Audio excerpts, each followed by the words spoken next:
Y hoy día el apóstol Pedro va a pasar a otra temática en el desarrollo de su epístola, conversando acerca de este carácter que debe ser transformado por el Señor.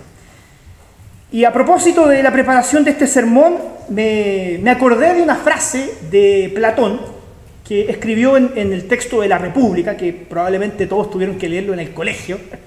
La República de Platón, ahí en uno de sus discursos, lo siguiente, dice que la injusticia causa sediciones, odios y pleitos entre sí.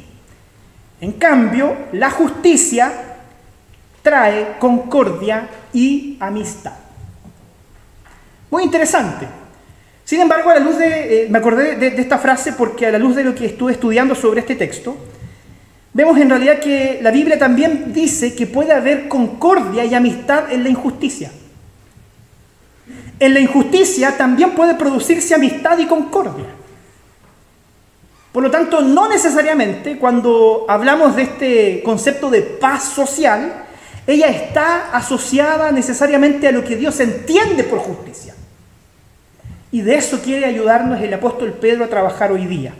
Yo le voy a pedir que usted abra su Biblia en la referencia que está ahí en la pantalla, en Primera de Pedro, capítulo 3, para que me acompañe en la lectura de los versos del 13 al 22. Primera de Pedro, si trajo su Biblia, la puede buscar ahí, si anda con la aplicación de su teléfono también. Capítulo 3, del verso 13 al 22. Y les voy a pedir que ustedes sigan la lectura con su vista y con mucha atención. Dice así: ¿y quién es aquel que os podrá hacer daño si vosotros seguís el bien? Mas también si alguna cosa padecéis por causa de la justicia, bienaventurados sois. Por tanto, no os amedrentéis por temor de ellos, ni os conturbéis, sino santificad a Dios el Señor en vuestros corazones, y estad siempre preparados para presentar defensa con mansedumbre y reverencia ante todo el que os demande razón de la esperanza que hay en vosotros, teniendo buena conciencia, para que en lo que murmuran de vosotros como de malhechores sean avergonzados los que calumnian vuestra buena conducta en Cristo. Porque mejor es que padezcáis haciendo el bien, si la voluntad de Dios así lo quiere, que haciendo el mal. Porque también Cristo padeció una sola vez por los pecados, el justo por los injustos, para llevarnos a Dios, siendo a la verdad muerto en la carne, pero vivificado en el Espíritu, en el cual también predicó a los espíritus encarcelados, los que en otro tiempo desobedecieron, cuando una vez esperaba la paciencia de Dios en los días de Noé, mientras se preparaba el arca, en el cual pocas personas, es decir, 8, fueron salvadas por agua. El bautismo que corresponde a esto ahora nos salva, no quitando las inmundicias de la carne, sino como la aspiración de una buena conciencia hacia Dios por la resurrección de Jesucristo, quien habiendo subido al cielo está a la diestra de Dios, y a Él están sujetos ángeles, autoridades y potestades. Un texto muy interesante para trabajar hoy día. Y lo vamos a dividir en 3 partes. Vamos a hablar de el sufrimiento, el padecimiento que los creyentes experimentan al momento de enfrentarse a esta cultura que nos es muy hostil, ¿sí? Hoy día el relato social, el relato cultural que encontramos fuera de las paredes de la iglesia es sumamente hostil contra el mensaje del Evangelio. Por lo tanto, el apóstol Pedro, delante de esa realidad, en primer lugar nos va a explicar qué es lo que debemos hacer como discípulos de Cristo. ¿Qué hacer? Después él va a explicar cómo podemos hacer aquello que dice que debemos hacer. Y va a finalizar el texto argumentando el por qué debemos hacerlo. Así que, ¿qué hacer? ¿Cómo hacerlo? ¿Y por qué hacerlo? Esas son las tres partes de esta predicación. Vamos con la primera pregunta. ¿Qué dice Pedro que debemos hacer? Pedro aquí establece una pequeña estructura que aparece en el verso 13, la primera parte del verso 14. Él hace una pregunta. Le pregunta a sus oyentes: ¿quién es aquel que os podrá hacer daño si vosotros seguís el bien? Mas también si alguna cosa padecéis por causa de la justicia. Entonces él hace en el verso 13 hace una pregunta. ¿Quién los puede hacer daño si ustedes siguen el bien? Y esa pregunta va a ser respondida en el versículo 17, que dice: porque mejor es que padezcáis haciendo el bien, si la voluntad de Dios así lo quiere, que haciendo el mal. ¿Qué es lo que Dios quiere que usted haga como discípulo de Cristo? Que usted obre el bien. Que usted obre el bien. Aunque eso le traiga sufrimientos. Yo destaqué dos palabras aquí: padecéis y esta expresión así lo quiere. Déjeme explicarle algo que es muy interesante en el griego. En los verbos originales existe un modo que se llama el modo optativo, es decir, estas expresiones no son expresiones del presente, sino que son posibilidades. Entonces lo que está queriendo decir Pedro es que el Señor, de usted y de mí, como discípulos de Cristo, demanda que hagamos el bien, aunque posiblemente eso pueda traernos consecuencias que no sean tan gratas, porque podemos padecer algún tipo de afrenta o de persecución por causa de hacer lo que es correcto, por causa de tener una buena conciencia delante de Dios. Así que no sé si usted logra acompañarme en este argumento, pero el texto está diciendo que puede ser posible para la voluntad de Dios que usted sufra. Ahora no me refiero al sufrimiento que nos puede producir, por ejemplo, alguna enfermedad, un cáncer, ¿cierto? No se refiere a ese sufrimiento.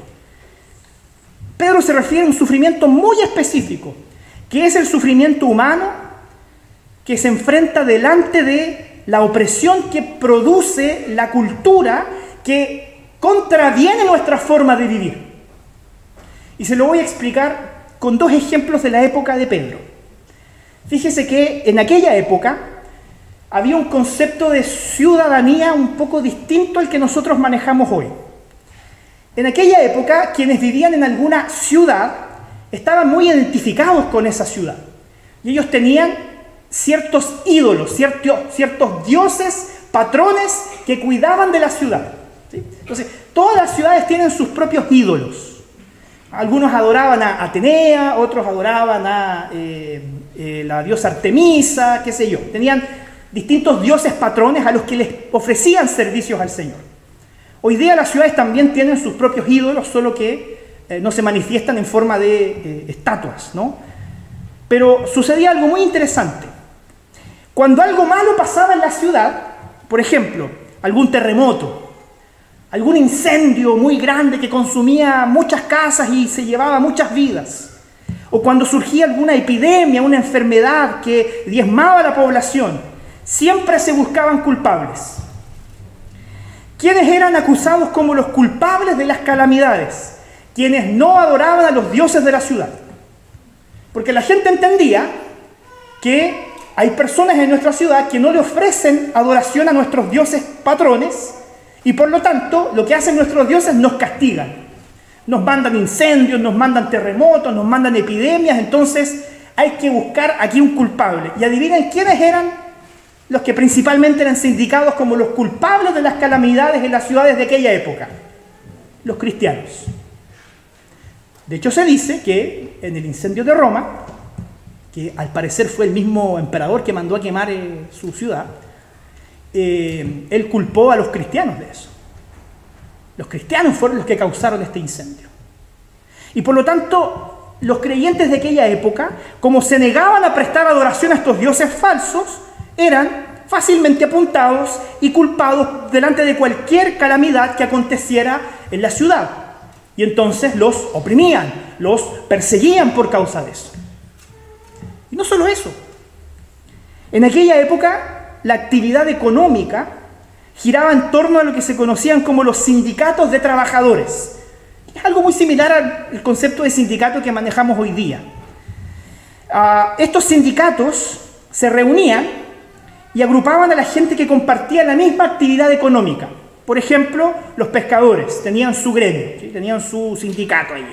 Los artesanos tenían su otro gremio y se juntaban entre ellos, hacían sus fiestas y adivinen qué, además tenían cada uno de estos sindicatos dioses que los cuidaban.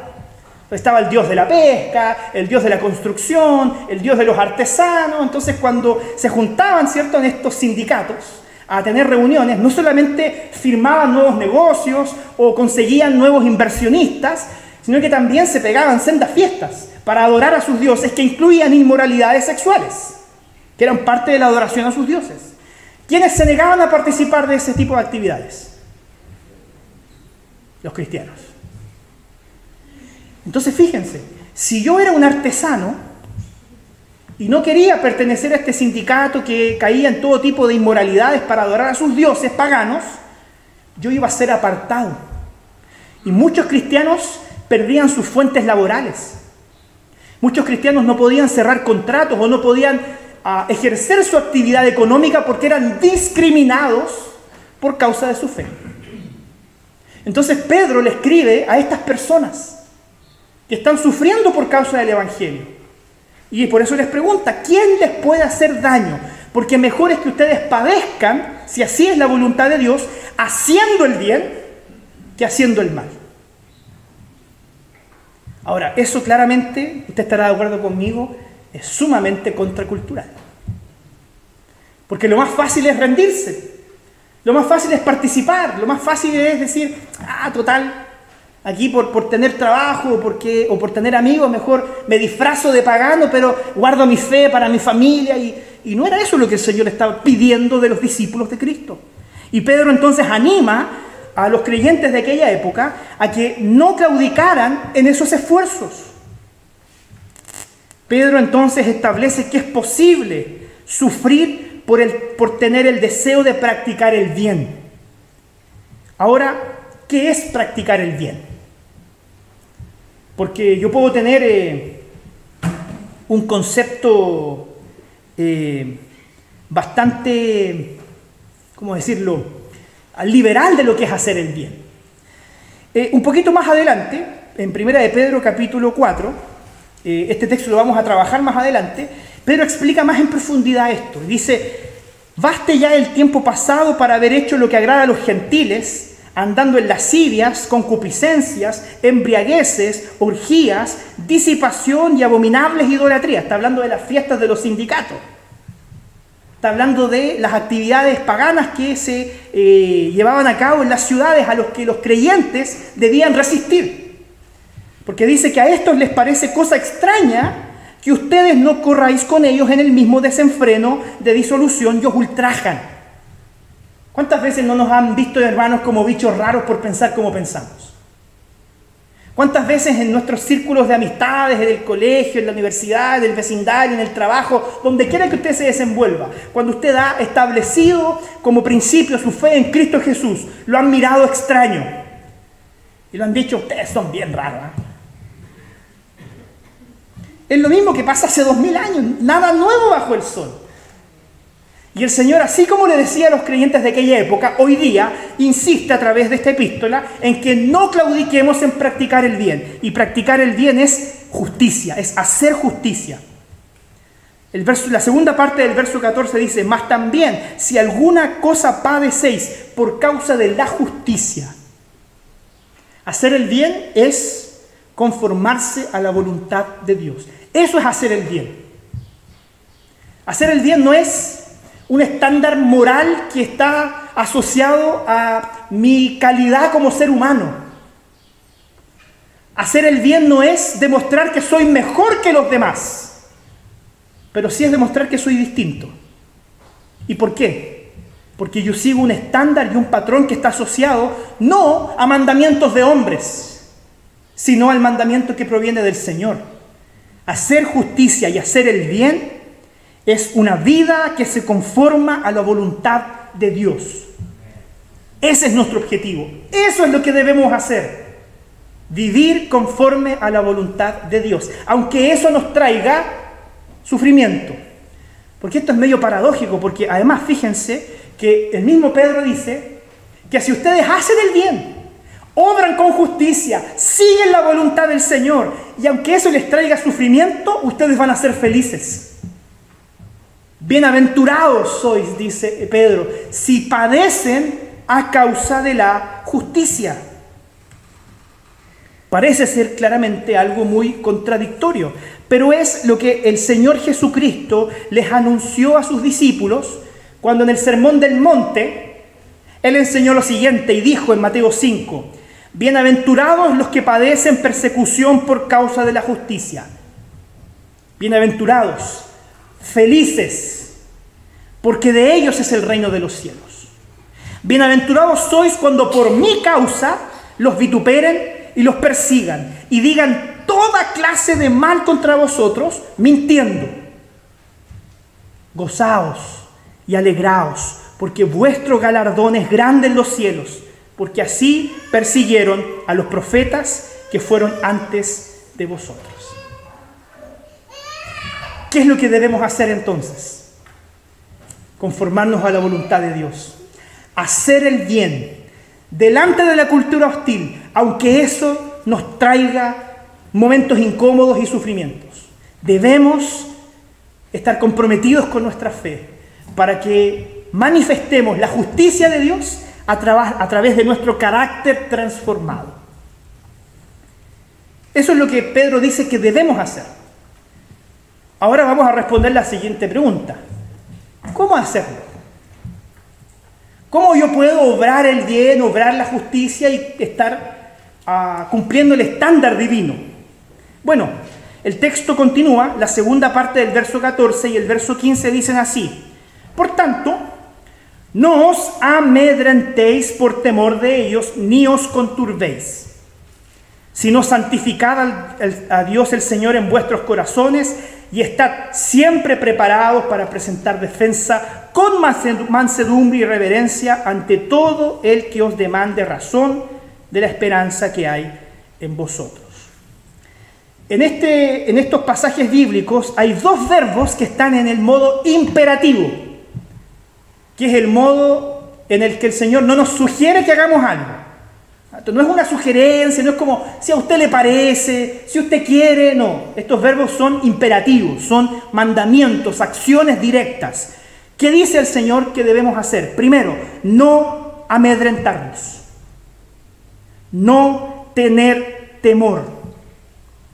El discípulo de Cristo no debe amedrentarse ni sentir temor delante de las amenazas del mundo o de la cultura. El apóstol Pedro le está diciendo a los discípulos de aquella época: no le tengan temor al César. No le tengan temor a estos sindicatos que los persiguen, que mienten en contra de ustedes. No se sientan intimidados, porque nosotros tenemos a un Dios que es victorioso. A un Dios que ya nos concedió la victoria, aunque tengamos que padecer alguna dificultad durante este tránsito en la vida. Entonces, lo primero es sin temor.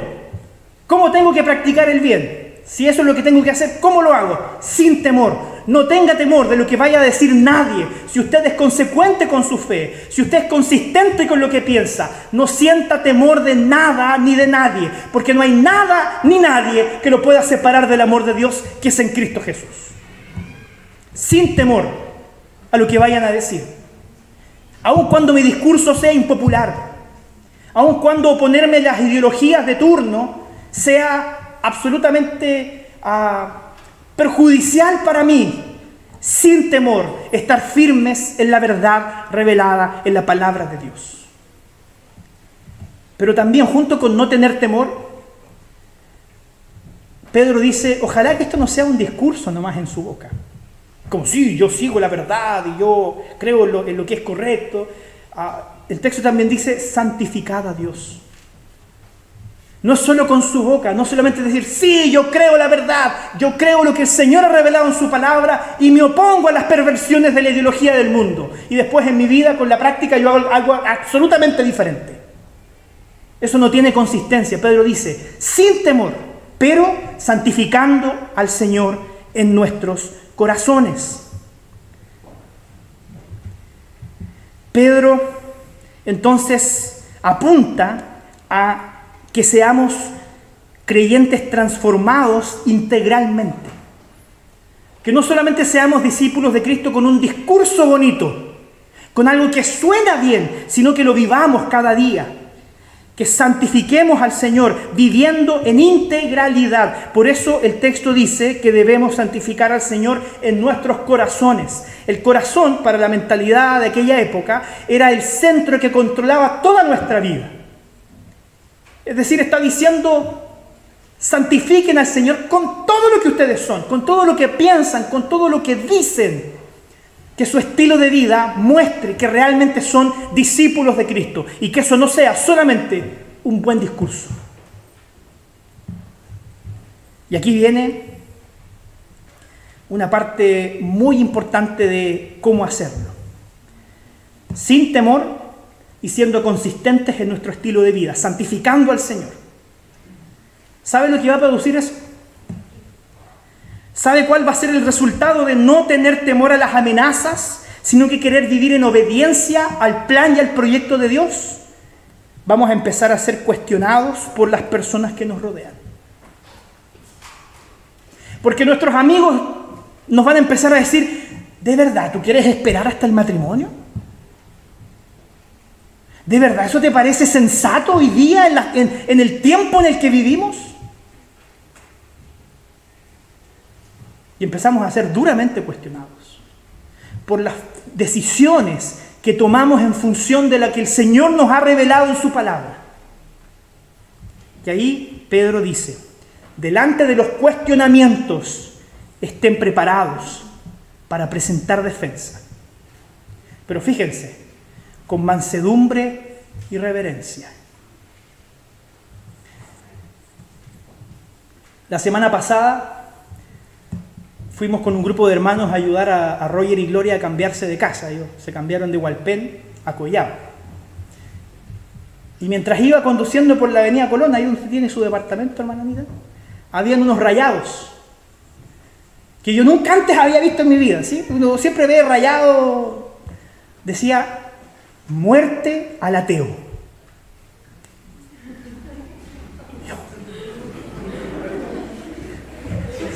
Nunca lo había visto eso yo. ¿Ah? Usualmente yo leía, ¿cierto? La única iglesia que ilumina es la que arde. ¿Sí? Uno lee ese tipo de cosas, ¿no? Pero muerte al ateo. Y después voy al siguiente edificio, ¿sí? El siguiente semáforo y había otro, ¿sí? Queman tus iglesias y tú no combates. Así. Era derechamente una serie de rayados que animaban, me imagino yo, a los creyentes a tomar una actitud de violencia contra la violencia. Eran rayados que llamaban a los creyentes a reaccionar con violencia frente a la violencia que a veces la cultura nos infringe. Ahora yo le pregunto, con todo lo que hemos aprendido en Primera de Pedro, ¿ese es el camino de la fe? El camino de la fe es tomar las armas, ¿cierto?, de ir y construir una pira y quemar a todos los paganos en esa pira. Eso no es el Evangelio de Cristo. No es el Evangelio de Cristo. El Señor no nos invita a responder con mal el mal. Nos dice, háganlo con mansedumbre y reverencia. Respóndanle a todo aquel que demande razón de la esperanza que hay en ustedes, pero háganlo con mansedumbre y reverencia. Entonces aquí es donde yo descubrí por qué la ética cristiana es superior a la del mundo. ¿Por qué la ética cristiana es superior a la ética del mundo? Y la razón de esta superioridad no es porque nosotros seamos mejores que nadie, porque usted muy bien sabe que no es mejor que nadie. La razón de esta superioridad ética no es ontológica, no está asociada al ser del hombre. No es porque tampoco seamos una mejor generación que la anterior. Es por causa de la esperanza que hay en nosotros. La ética cristiana es superior porque funciona.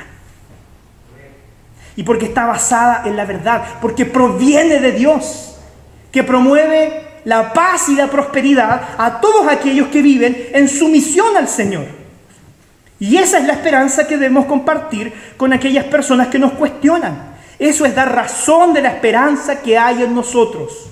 Es decirle, mira, mi estilo de vida sí funciona, mi ética sí es coherente, y eso no me convierte en una mejor persona que tú, sino sencillamente me convierte en una persona obediente al proyecto de Dios. Y ese proyecto es infinitamente mejor que cualquier proyecto humano. Es lo que en la teología se llama como la apologética. Un principio básico de la apologética no es ir al choque, a cuestionar al otro y decirle tú eres una aquí, una allá. No es pelear, ¿cierto? Y caer en esas descalificaciones mutuas. El principio básico de la apologética es demostrarle a tu contrincante que su cosmovisión es inconsistente, que sus pensamientos no son coherentes en sí mismos y no se sostienen, porque ningún proyecto se sostiene sobre sí mismo, solo el proyecto de Dios, solo la ética cristiana basada en una verdadera cosmovisión bíblica se sostiene sobre sí misma. Todas las demás se derrumban fácilmente. Pero para eso usted tiene que conocer su fe. Y no mezclarla también con otras cuestiones, somos re buenos para eso, ¿no? Tomamos de todo lo que nos gusta y nos armamos como una religión a nuestra pinta. Eso también es inconsistente. Siempre tiene una grieta. Bueno, para no tomarme más del tiempo necesario. No basta solo con... Después el verso 16 dice lo siguiente, porque cuando habla de cómo hacerlo con mansedumbre, Pedro utiliza esta frase que es buena conciencia. ¿Sí?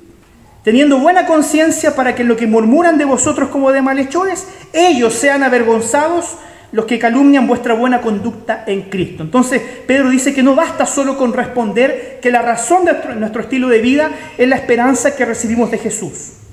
Pedro también dice que debemos hacerlo con buena conciencia. Y buena conciencia se está refiriendo a esto: hacerlo con respeto, con mansedumbre y cordialidad. Y aquí, discúlpeme la expresión, está la madre del cordero. Porque hacer esto es contracultural. Porque si alguien me está gritando, ¿cuál es la reacción más humana? Bueno, gritarle de vuelta.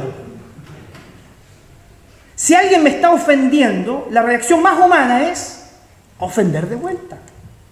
Y de hecho como que nos enseñan, ¿cierto? No, que usted tiene que defenderse, nadie tiene que pasar por encima de usted. Entonces nos enseñan un estilo de autoestima que no se condice con este elemento de respeto, mansedumbre y cordialidad.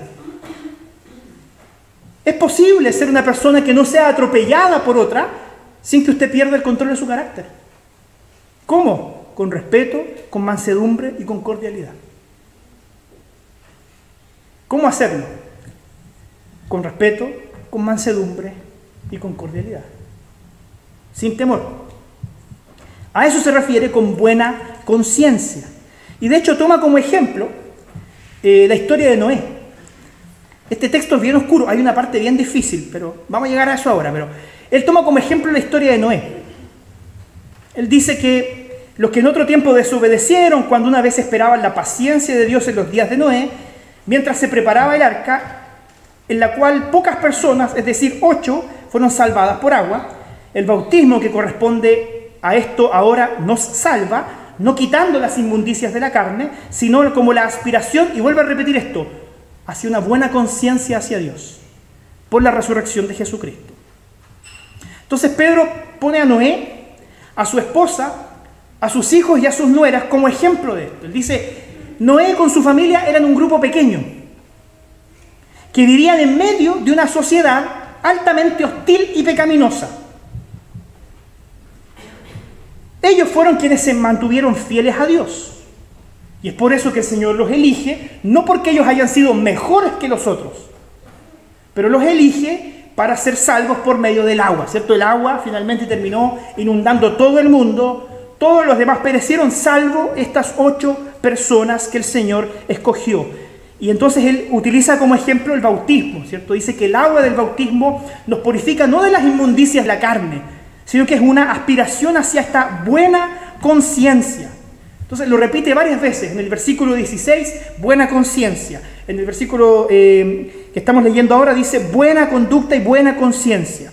Entonces, en 2 veces, y en la tercera que sustituye la palabra conciencia por conducta, Pedro está diciendo que eso es el resultado de nuestra vida delante de Dios. Entonces él responde la siguiente pregunta: ¿cómo es posible vivir de manera recta, de acuerdo con la voluntad de Dios, y sufrir por ello? ¿Cómo es posible vivir de manera recta, de acuerdo con la voluntad de Dios, y sufrir por ello? Es más, ¿cómo aún sufriendo podemos entender que en eso hay felicidad? Ciertamente eso no es humano. No es posible enfrentar situaciones así humanamente. No es posible responder al mal con el bien, humanamente hablando. No es posible, humanamente hablando, responder a la ofensa con perdón. Pero el apóstol Pedro explica que esto se hace posible mediante la resurrección de Cristo. Mediante la resurrección de Cristo. ¿Por qué? Déjenme leer lo que dice Gálatas 2:20. Dice que con Cristo estoy juntamente crucificado. Y ya no vivo yo. Ahora vive Cristo en mí. Y lo que ahora vivo en la carne, lo vivo en la fe del Hijo de Dios, el cual me amó y se entregó a sí mismo por mí.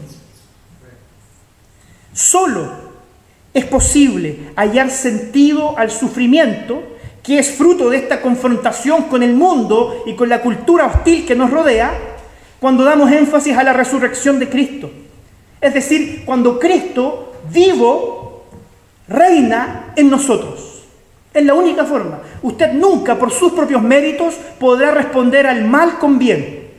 Usted nunca, por su propia aspiración moral, podrá responder a la ofensa con perdón. Eso es posible solo cuando nuestro carácter es transformado por Cristo Jesús. Solamente cuando Cristo obra y opera un nuevo nacimiento en nosotros. Y es por eso que ese es el desafío que nos coloca Pedro. Ahora, me acerco al final. Pedro ya nos enseñó que debemos hacer el bien, aun cuando eso nos traiga sufrimientos. Luego nos dice cómo debemos hacerlo, no teniendo temor de las amenazas, y siendo personas obedientes a Cristo, teniendo un comportamiento manso, respetuoso y gentil, aun cuando firme, manso, respetuoso y gentil. Y ahí viene entonces la tercera pregunta: ¿por qué hacerlo? ¿Por qué tengo que hacer esto? Hay varias razones. La primera está en el versículo 18. Dice: porque también Cristo padeció una sola vez por los pecados, el justo por los injustos. La primera razón por la cual usted puede padecer sufrimientos y afrentas por causa de practicar la justicia es porque Cristo también ya padeció y sufrió por usted. Quienes creemos en Jesús estamos conectados con Dios y ningún tipo de sufrimiento nos puede separar del amor de Dios. Nada puede romper esta conexión. Pero así como Cristo sufrió por nosotros, Él también nos advirtió que podríamos padecer un grado de su sufrimiento por causa de su nombre. Es una advertencia de Cristo a quienes son sus discípulos. Es posible que ustedes sufran, pero recuerden, yo sufrí por ustedes también. Aquí hay un propósito misional en esto, ¿no? Porque así como Cristo fue enviado a sufrir por nosotros, yo creo que también de alguna forma la iglesia ha sido vocacionada a sufrir por causa del nombre de Cristo Jesús. Hay alguna extraña razón que no logré yo realmente dilucidarla, por la cual la iglesia occidental se ha visto convencida a que vivir una vida cristiana es vivir una vida relativamente de comodidad y confort. Por alguna razón, nuestra cultura occidental, tal vez por la gran influencia de la fe cristiana en los fundamentos de la sociedad occidental, llegó a la convicción de que ser discípulo de Cristo y pertenecer a una comunidad de fe no implica padecer sufrimientos, no implica incomodarnos delante del mundo. Pareciera ser que podemos convivir fácilmente en esta relación, que es una relación de tensión. Y la verdad es que eso lo podemos ver en ciertos contextos occidentales. Pero hay otros lugares, hermanos, hoy día en nuestro planeta, en donde ser cristiano es muy similar a como ellos lo experimentaban en el primer siglo. Entonces, si Jesús sufrió por nosotros, ¿por qué nosotros queremos un camino diferente al de él?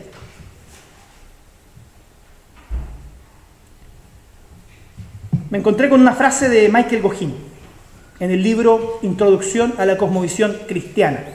Se lo recomiendo.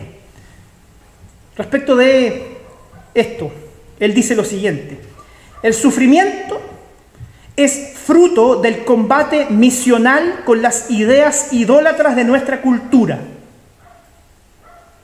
Cada narrativa cultural busca no solo tornarse la narrativa predominante, sino la única. Y para ser la única narrativa lo que tiene que hacer es aplastar a las demás. Si como iglesia deseamos que nuestra narrativa sea ampliada, tendremos que tomar una decisión. O nos conformamos a ser una comunidad minoritaria, segregada y separada y relegada solo a los muros del templo, y con eso tener que alterar nuestro relato del Evangelio, o nos mantenemos fieles y experimentamos algún grado de conflicto y sufrimiento. Son esas dos opciones. O nos quedamos en la iglesia y no molestamos a nadie, así nadie nos molesta.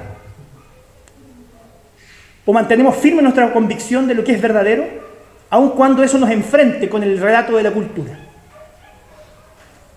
Y esa es una decisión que no solamente toma la iglesia, porque la iglesia está compuesta de discípulos. Nosotros tenemos que tomar esa decisión. ¿Cómo vamos a vivir? Porque Cristo padeció, así también nosotros somos vocacionados a sufrir. Pero hay una segunda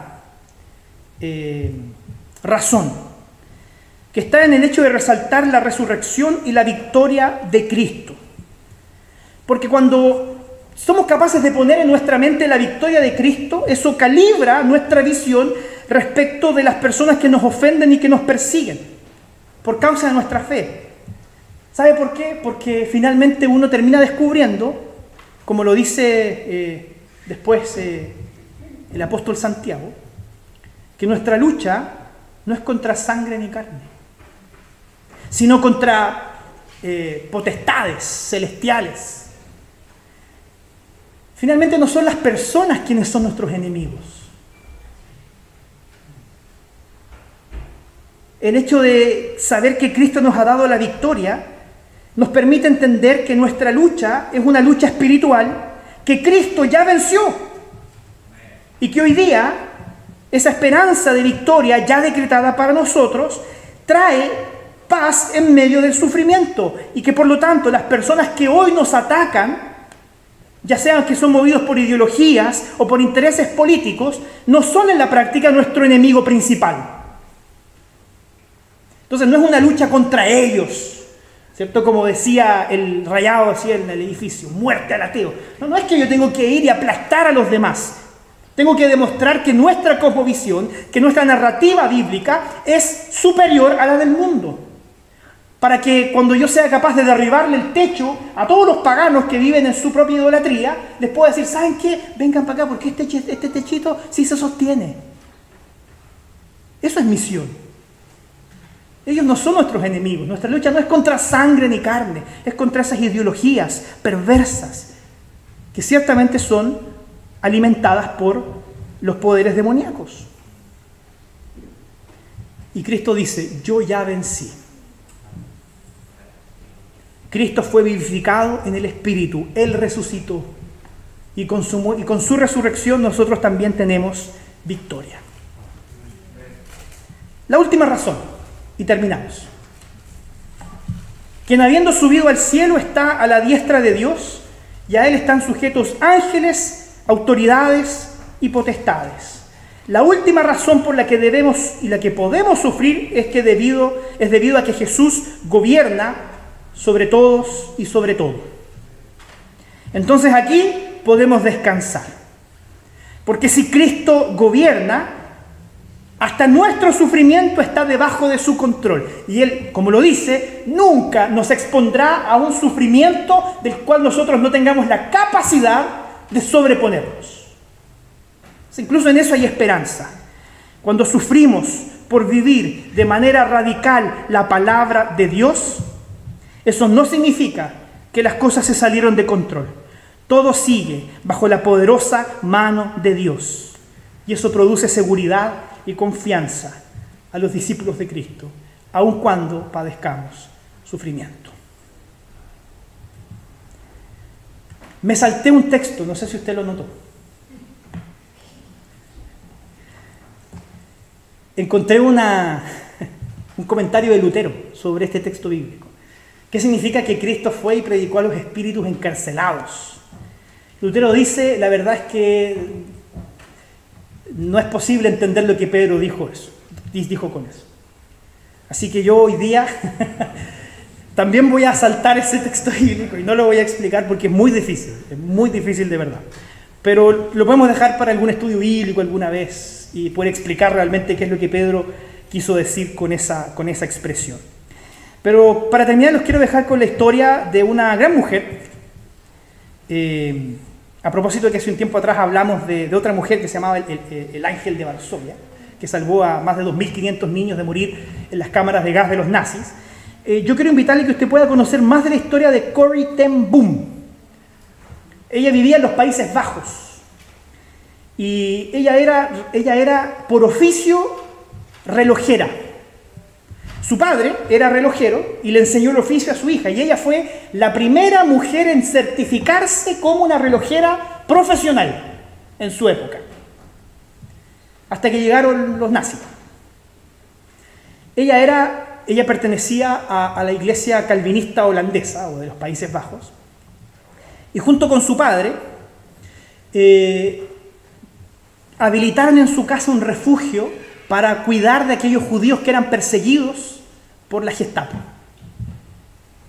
Y de hecho hay un video de Byte, que yo les invito a que puedan ver en YouTube sobre la historia de esta mujer.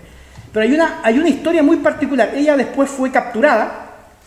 Ella, su hermana y su padre fueron capturados. Estaban teniendo un estudio bíblico, un culto en la casa, mientras tenían algunos judíos escondidos en la casa. Y llegó la Gestapo, registró la casa, encontró a los refugiados y tomó detenidos a Corrie, a su hermana Betsy y a su padre, que olvidé su nombre en este momento. Se los llevaron a un campo de concentración. El papá murió a la semana.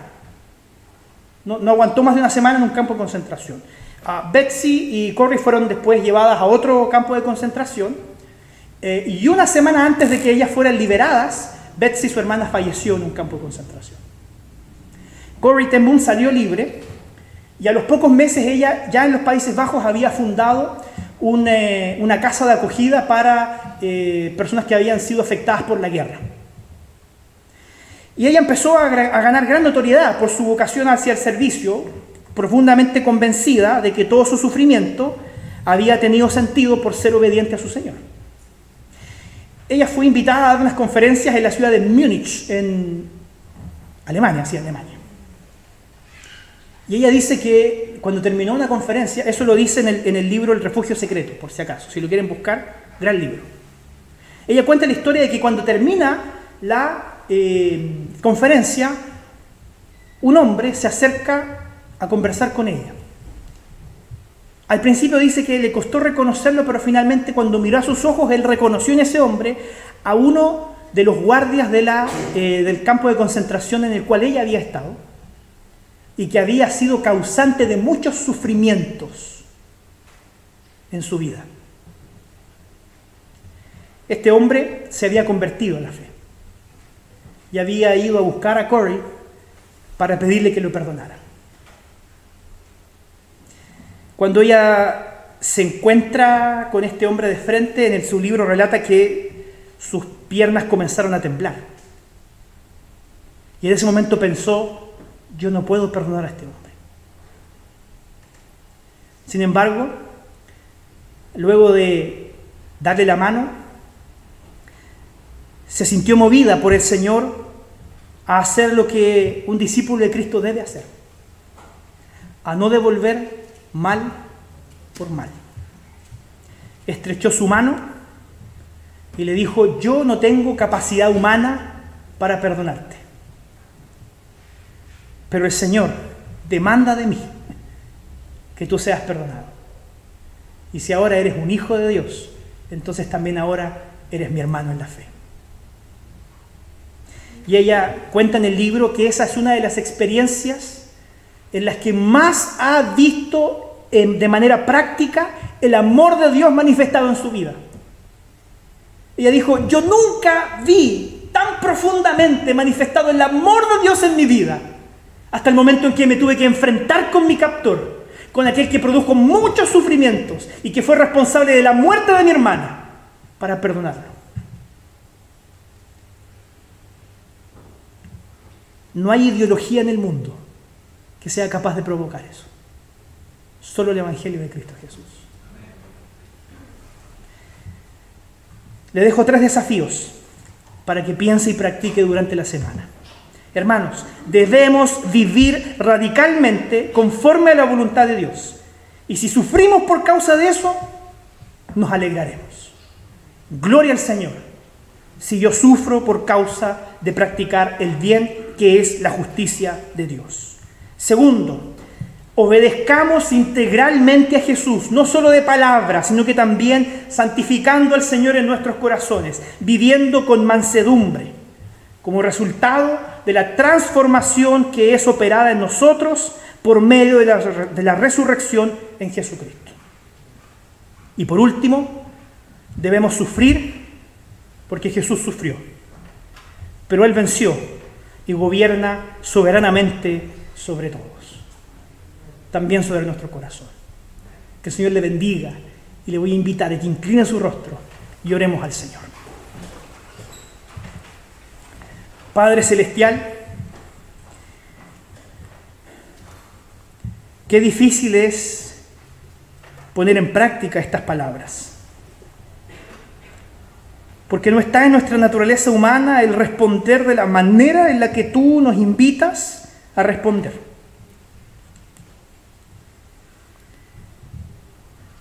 Estamos en medio de una cultura que nos es muy adversa, que nos permea con sus escalas de valores y sus ideologías tergiversadas. Y es por eso que queremos pedirte una vez más que la sangre de tu Hijo nos limpie de toda maldad y que purifique nuestra mente de estas influencias que no nos permiten estar a la altura de lo que tú esperas de tus hijos. Capacítanos con tu Espíritu Santo, Señor, y anímanos a vivir la fe de manera radical, cueste lo que cueste, aun cuando eso traiga sufrimientos a nuestra vida. Sabremos que todo eso está bajo tu control, Señor. Te pedimos que nos bendigas y que nos animes entonces esta semana a poner en práctica lo que hoy día hemos escuchado. Oramos en el nombre de Jesús. Amén.